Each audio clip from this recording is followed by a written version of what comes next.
Welcome to my channel Hendra Tampu. Hari ini saya akan membuat video. Sudah beberapa hari ini saya tidak membuat video karena ada kesibukan. Jadi yang pastinya saya akan terus membagikan informasi apa saja terkait tentang Chelsea saat ini ya. Oke.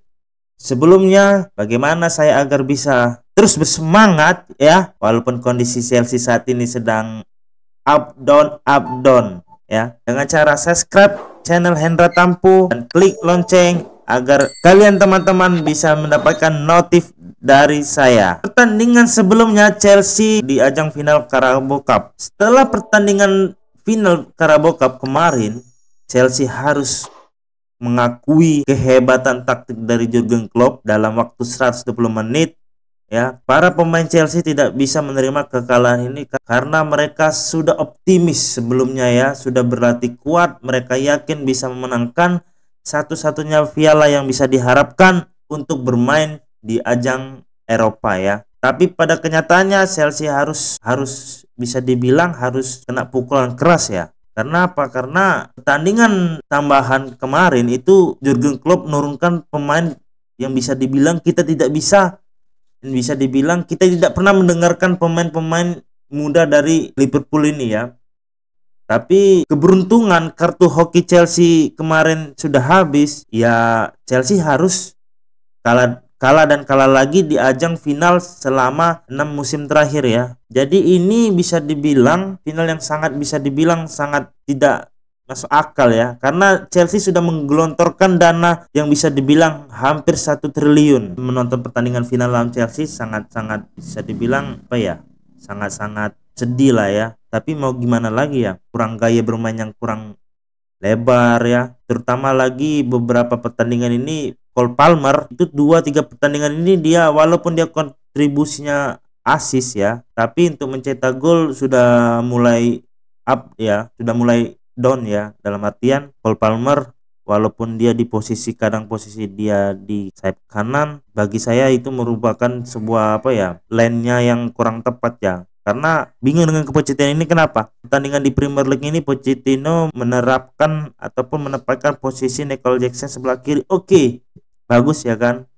Dia bisa membuat strategi yang tidak bisa kebaca ya. Tapi pertandingan kemarin melawan Liverpool itu masih awal Pochettino itu menempatkan Nicolas Jackson sebagai striker ya. Ya, kita lupakan saja pertandingan final kemarin, kita menatah hari-hari ataupun pertandingan berikutnya ya. Dengan masuknya Christian Nkunku pada pertandingan kemarin di babak kedua menyebabkan dia harus menepi ke pinggir lapangan ya.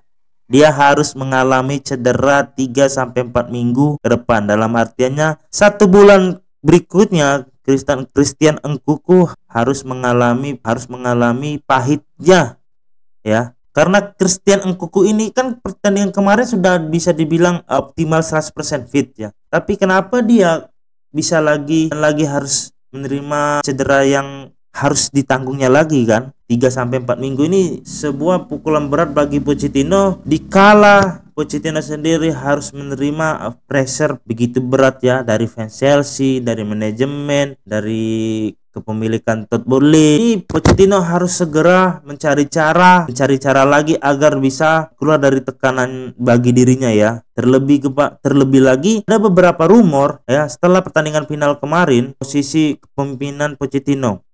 Ya, mungkin kesabaran Boehly sudah habis ini.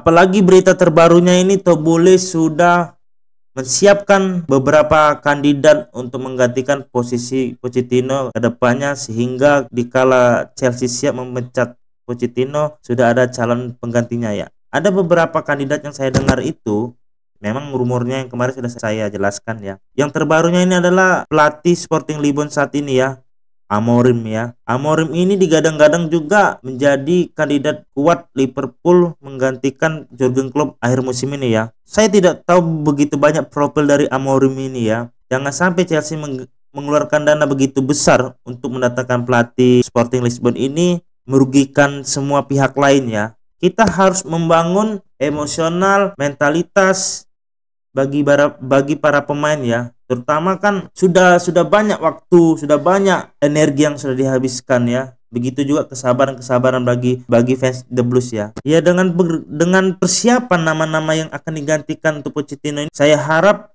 manajemen ataupun penilaian untuk mencari pengganti Pochettino ini, mereka harus melihat visi misinya dulu ya. Jangan sampai ketika sudah deal dengan calon pelatih Chelsea ini, ketika sudah terjun pada pertandingan pertama nantinya di Chelsea bagus, ketika pertandingan berikutnya down ataupun bisa ya Chelsea sampai sekarang yang masih di peringkat 10 kan. Jangan sampai terulang kembali lagi. Mengingat pertandingan berikutnya Chelsea akan menghadapi Leeds United di ajang FA Cup ya, di ronde yang ketujuh ini. Saya harap pemain-pemain Chelsea ini segera melupakan, membangkitkan hati dan perasaannya yang mungkin tidak bisa dilupakan ya di final kemarin. Kita lihat komposisi dari Leeds ini, saya menemukan beberapa pemain yang menjadi ancaman ya, mungkin bagi ancaman Chelsea. Backnya Chelsea juga, Colwill dan Disasi ini. Striker Leeds ini dibilang cukup oke ya. Dia memiliki body balance yang sangat bagus ya, dan juga cara dia mengkontrol bolanya juga lumayan oke ya. Leeds United dalam beberapa pertandingan terakhir itu sangat konsisten ya, meraih poin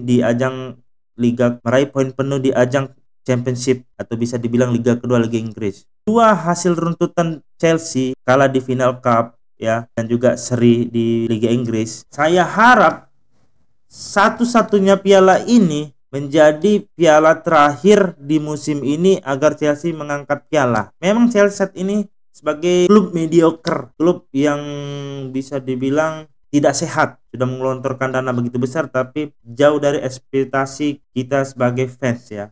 Saya harap Pochettino akan merubah strategi, merubah cara bermain anak-anak asuhannya. Bagi Cole Palmer juga harus lebih optimal pada subuh nanti ya, karena semua orang meragukan Chelsea di FA Cup. Jangan sampai berhadapan dengan Leeds United ataupun imbang di kandang Stamford Bridge nanti subuh ya. Jangan sampai mereka menjadi bahan topik seluruh ranah sepak bola di dunia ini ya. Saya tidak begitu banyak melebar bagaimana persiapan perjalanan Pochettino menghadapi Leeds United di FA Cup. Yang pastinya saya berharap Christian Nkunku saat ini sudah kembali dilanda cedera dan mendaftarkan dirinya sebagai pasien BPJS di sana. Pochettino harus bisa mempersiapkan siapa nih mengganti Nicolas Jackson nantinya di babak kedua ya. Jikalau Nicolas Jackson sendirian, pemain yang untuk menggantikan Nicolas Jackson ini, bisa-bisa di pertandingan berikutnya Chelsea harus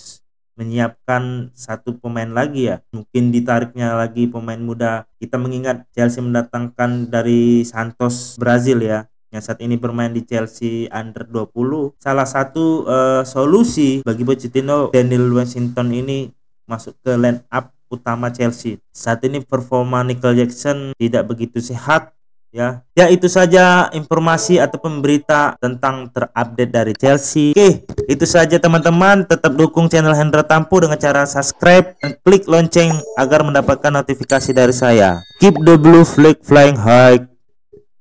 Keep the blues.